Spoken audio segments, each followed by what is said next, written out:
Ajuda a gente, se inscreve no canal e curte o vídeo. Para pensar.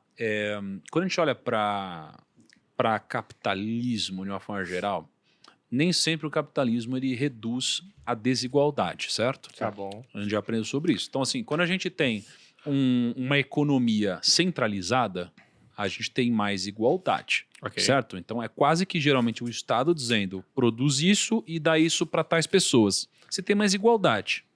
Não necessariamente. Não, na prática também. Na vida real, na vida real. Na prática também, você tem mais igualdade, mas não necessariamente isso é bom, porque, por exemplo, todo mundo vai ganhar um carro, mas aí você ganha um carro, cara, é lixo, é comida, toma aqui, mas aí você vai comer um negocinho. Então, não necessariamente, pode ser, mas não necessariamente vai ser algo de qualidade, mas você tem mais igualdade. No capitalismo, ou digamos assim, numa economia mais descentralizada, você já tem, né, os negócios competindo para gerarem bons serviços, tem competição, então os preços eles tendem muitas vezes a ficar menores. Então você tem isso daqui ser entregue na economia para vários consumidores, não é? E isso daqui não necessariamente vai reduzir a desigualdade, talvez aumente a desigualdade. Mas o que aconteceu ao longo do tempo é que a pobreza foi reduzida. Então, significa, por exemplo, que quem era mais rico ficou mais rico, mas o pobre ele deixou de ser tão pobre quanto ele era. Tá. Ok? Sim. Então, não necessariamente todo mundo é igual, existe desigualdade, mas todos cresceram. E quando você olha para isso, eu fico pensando no seguinte: quantos por cento das pessoas leem hoje? Vixe. Você tem estado? Pouquíssimo. A média no Brasil é menos de um livro, não é? Por ano? Dois acho que livros, a gente não é? tem um e-mail, alguma coisa O assim. Gradinho falou que não lê há 15 anos. Ele falou isso aí, cara. Que isso? Como Ele leu um assim? livro aí que ele, cara, ficou... Não, louco ele do falou assim livro que aí. o cara, ele leu um livro assim, cara, eu nunca vou escrever tão bem assim. Ele nunca mais leu. O cara Meu ficou Deus. doido. Ele ficou maluco. Impossível, cara. Sério? Deu um livro pra ele agora e mentiu pra mim. Então. Ele jogou fora. Ele falou que Ele leu. jogou no lixo. Revelações. Ele jogou no Ó, lixo. acho que deu uma aumentadinha, que Se agora lascou. tá 4,96 livro por habitante. Não, é Mas possível. compara com Juro? Não. 2021 esse Não, daqui. Mas compara com Eu tô outros fora, países. tô fora pra da- gente Possível. ver. Não, é É. impossível. Amor, isso é impossível. Informação. Mas qual que é o Aqui eu tenho por ano? certeza que A o Gradinho jogou no lixo. pesquisa esse livro. Retratos da Leitura do Brasil. Não, é É impossível. desenvolvida pelo Instituto Pro Livro, então é uma Pô, pesquisa séria. na moral, se você ler 5 livros no ano, isso aí Você já muda a sua é, vida pra é, caramba, mas eu tá? acho que a galera finge. Na hora de chegar lá na pesquisa... Na pesquisa a pessoa fica numa vergonha. Tá que Ah, pariu. você lê... Aí a pessoa pensa, pô, eu leio todo dia no WhatsApp. Não, cara, não é Leio possível. todo dia as minhas mensagens Deve direct. estar contando o número de palavras que você lê no WhatsApp, assim. Não é possível, É, eu cara. também achei... As pessoas não leem Sério. 5 livros por ano isso aqui. Brasileiro? 5 livros é bastante. 5 Eu livros acho por que a ano, gente já cara. estaria em outro muita coisa, patamar. Eu acho que Todo não. brasileiro lê Mas o que eu cinco diria é o livros. seguinte, ó, as pessoas leem pouco, ok? Ok. E além de lerem pouco, muitas vezes as pessoas não vão ler livros tão profundos e antigos quanto, por exemplo, o Maquiavel.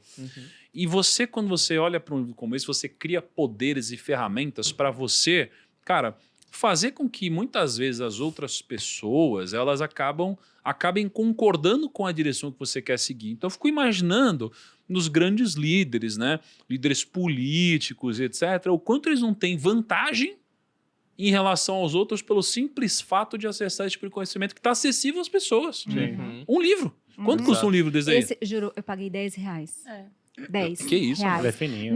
Sabe aqueles dá pra ler em um sebos final de de semana. shopping? Ah, De quiosque de shopping? posso ver esse livro aí? Foi lá no shopping em Tamboré. R$10. É, foi Esse daqui, é 10 o, reais. esse daqui é o que vai pra minha biblioteca Não, hoje? claro que não. Eu lembro que eu peguei Caramba, esse que- Arte da Guerra e o do Hitler, por julgamento de Hitler, por R$10. Cara, deve ter umas paradas também de manipulação no livro de Hitler. com pra certeza. loucura, hein? Quando ele o que ele Cara, escreveu, eu- Imagina. Eu Você para pra imaginar hoje, como eu que o cara estudei- conseguiu convencer a galera se liga, a fazer Chico. o que ele fez? Eu estudei Ele- Hitler uma no audiovisual. entrevista que ele leu, né? Porque a equipe de audiovisual dele ele conseguia fazer um jeito às filmagens para manipular a população, pra galera ficar com medo.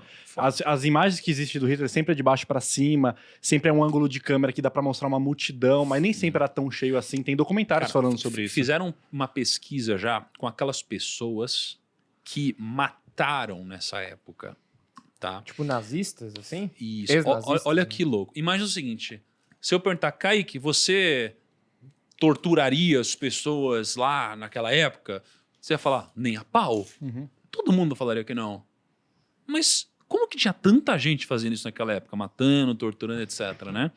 E aí, cara, tem um teste que eles fizeram sobre como a gente é suscetível, de fato, a tomar decisões por causa de alguém acima de nós na hierarquia, né? E aí, quando a gente falou do medo, o medo realmente é uma das coisas que mais fazem a gente tomar uma decisão que a gente não tomaria pelo simples fato de morrer de medo. E aí você pensa em Hitler, pensa até em alguns aprendizados de Maquiavel, cara, você tem muito medo envolvido, né? E também, Pô, mas aí você morre, ou sei lá o quê, entendeu? mas também, ó, a gente acabou de ler um livro lá no clube, que é da Hannah Arendt, que é A Condição Humana. Ela viveu nesse período da Segunda Guerra, do nazismo, holocausto e tal. E ela fala justamente isso que você falou, Ti. Ela fala que... Do medo? Não só da questão do medo, porque ela foi perseguida desde sempre. Pensa, ela logo no comecinho da guerra, ela já teve que fugir com o marido, aí foi para a França, e aí chegou lá na França, eles foram convidados a se apresentar num lugar X, que era o Hitler que estava querendo, né, convocar a galera, fingindo que era uma convocação. Aí chegou lá, todos os judeus que estavam na França, em Paris, fugidos, eles chegaram lá, e era para ir para os campos de concentração. Só que aí ela conseguiu fugir. Ela fugiu, aí ela conseguiu ir para Lisboa e tal, enfim. Sei que aí ela dedicou a vida dela, como a família dela sofreu muito com essas consequências do Holocausto e tal, ela conseguiu fugir, ela dedicou a vida dela a estudar sobre isso, sabe? Aí chegou uma época que um dos caras importantes lá do nazismo foi preso e ela quis acompanhar de perto o julgamento dele. Ela pediu para o New York, para a revista ou jornal, não me lembro, New York, para ser colunista, para ela poder acompanhar de perto o julgamento. E eles não queriam, nem a família dela, nem o marido, nem os amigos queriam que ela participasse, porque ela já tinha muitos traumas ainda, né? E aí ela foi. E quando ela foi acompanhar o julgamento desse cara, que era um cara que matava, sabe, assim, friamente e tal, não se preocupava com nada, ela chegou à conclusão que eles faziam isso porque eles não pensavam. Tanto é que esse livro dela era um convite ao pensamento, um convite para que as pessoas passem a pensar com as próprias cabeças. Porque esse cara, ela falou, aquele cara que estava ali dando aqueles relatos não era o mesmo cara que agiu como agiu durante o nazismo. Sabe, aquele cara que estava ali, não era o outro cara que estava ali fazendo aquela maldade toda, ele não pensava, ele só seguia ordens. Era como se ele fosse um soldado. Então, ela quando ela fala sobre a consequência, né? Muita gente faz isso. As pessoas fazem o mal sem perceber que estão fazendo mal, porque elas não se questionam, elas não perguntam, elas não pensam nas consequências que isso vai ter. Elas só fazem. É como se elas fossem uns robozinhos ali, fazem sem pensar mesmo, sabe?